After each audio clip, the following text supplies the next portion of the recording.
Bonjour à tous, j'espère que vous allez bien. C'est Myriam et je vous retrouve avec une nouvelle vidéo. Alors du cake design pour cette fois-ci. Aujourd'hui, je partage avec vous la réalisation de ce gâteau ici, comme vous le voyez sur le thème de Fortnite. Et oui, encore le retour de Fortnite. J'en ai déjà réalisé, je pense, sur la chaîne. Ici, je partage avec vous le fourrage et les goûts que j'ai choisis pour ce gâteau, ainsi que la décoration finale. Et comme vous voyez à côté, il y a une autre réalisation.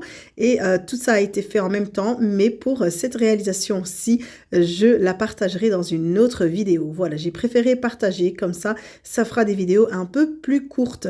Donc ici, comme vous voyez, le gâteau Fortnite et ici au réfrigérateur, donc toutes les préparations que j'avais réalisées le jour même. Voilà, ça c'était c'était un autre gâteau avec donc tous les assortiments de Magnum Cake et de Cupcake qui allaient avec. Voilà, je voulais vous montrer tout ça posé au réfrigérateur. Et ici, on commence directement avec le fourrage du gâteau. Alors, un gâteau donc avec une génoise à la vanille. Vous retrouverez les liens des recettes évidemment, comme d'habitude dans le descriptif de la vidéo. Alors ici, un crémeux aux fruits de la passion. Je vous laisserai évidemment le lien de la vidéo qui avait déjà été réalisée dans le descriptif. Et je l'ai marié avec de la ganache montée au chocolat blanc et un kurde à la framboise. Un mélange très fruité et super léger, très agréable à la dégustation. Alors, une fois que j'ai terminé, évidemment, je vais couvrir mon gâteau et le placer au réfrigérateur pour qu'il puisse bien prendre et figer. Le tour que je fais dans chaque niveau, c'est comme d'habitude de la crème au beurre à la meringue suisse. Et ici, j'avais fait un gâteau pour 12 personnes. On a un diamètre de 15 cm et une hauteur de 12 cm. Alors ici, je vous montre que je prépare encore une autre quantité de crème au beurre à la meringue suisse. Et je prépare en même temps mes décorations. Donc ici, ce sont des impressions sur feuilles de sucre. Je les colle directement sur de la pâte à sucre que je vais couper avec un cutter tout autour du dessin. Ici, je prends un morceau de pâte à sucre et je mets de la poudre tylose pour pouvoir la faire durcir. Ça, c'est pour les petits personnages que je vais laisser debout sur mon gâteau. Donc vraiment pour que la pâte à sucre devienne dure et ne reste pas molle, il faut rajouter de la poudre tylose ou CMC powder. Voilà. Ici, je colle avec très peu d'eau mes petits dessins sur feuille de sucre et je coupe tout autour avec mon cutter.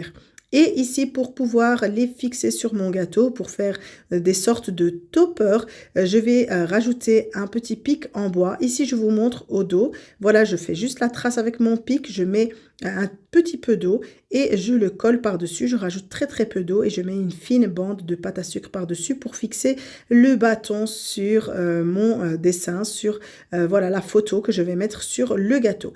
Et je laisse sécher quelques heures. Donc voilà, j'ai fait ça en début de journée et je les poserai sur le gâteau à la fin de la journée. Et ici, je prépare les décorations qui vont aller sur le gâteau. Alors, ce moule en silicone pour faire une grenade, je vous l'avais déjà partagé. Je l'avais pris du site Planète Gâteau. Je vous laisserai le lien du site Planète Gâteau dans le descriptif de la vidéo. N'oubliez pas que vous avez une réduction avec mon code promo et mon code parrain si vous souhaitez commander de chez eux. Voilà, il y a vraiment énormément de choix en matière d'accessoires et d'outils pour la pâtisserie et pour le cake design. Voilà, regardez ici, c'est vraiment facile avec ce moule. Il suffit de remplir les deux cavités et de bien presser et de ressortir la grenade. L'effet est superbe. Voilà, vraiment, ça donne super bien sur le gâteau et en plus, c'est un gain de temps vraiment incroyable. Voilà, en quelques petites minutes, j'ai déjà ma grenade qui est faite. Alors ici, ce moule en silicone aussi avec les petites armes, je l'avais aussi pris du site Planète Gâteau. Et ici, je vais peindre tout ça en argenté. Alors, je vous montre ici la poudre argentée de Claire Baumann que j'ai pris. Et ici, le réjuvénateur pour mélanger cette poudre. Alors, il faut savoir que ce colorant, cette poudre, est utilisée dans le cake design, mais n'est pas comestible. Donc, seulement pour les décorations qui sont posées ainsi sur le gâteau et qui ne seront pas mangées, bien sûr. Voilà, ici, une fois que j'ai bien dilué ma poudre avec mon réjuvénateur, je vais venir peindre simplement. Ça se peint très vite, mes décos en pâte à sucre. Voilà, l'effet est presque réel.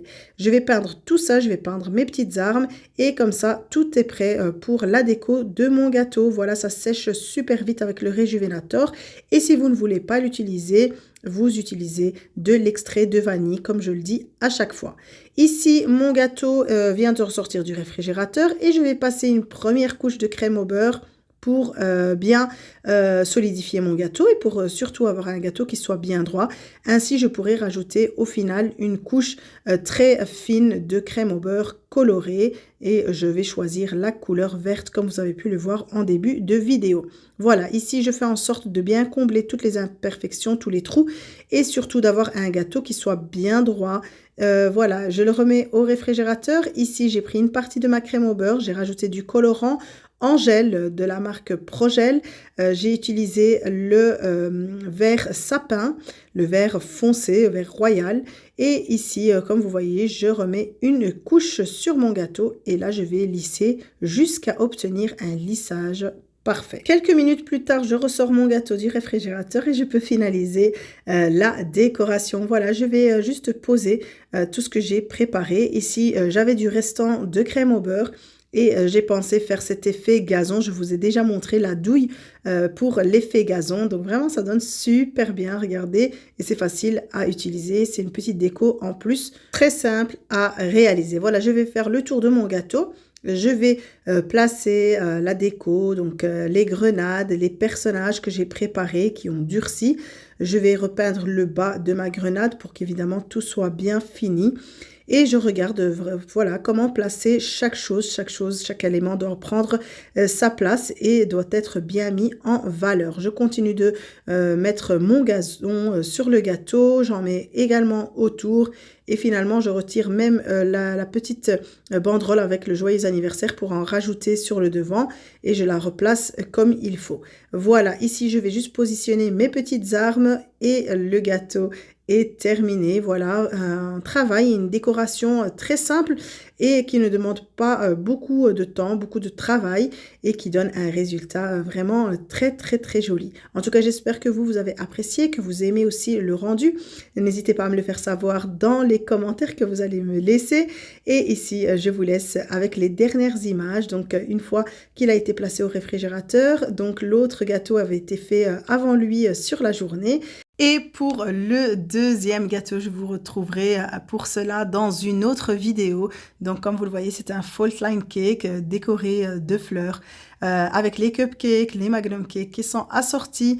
Et voilà, je vous expliquerai tout ça dans une autre vidéo. En attendant, j'espère que vous avez apprécié celle-ci. N'oubliez pas de la liker. Et comme je vous ai dit, de me laisser un petit commentaire, ça fait toujours plaisir de vous lire. Si vous êtes nouveau sur ma chaîne, n'oubliez pas de vous abonner. Et je vous dis à très vite pour une nouvelle vidéo.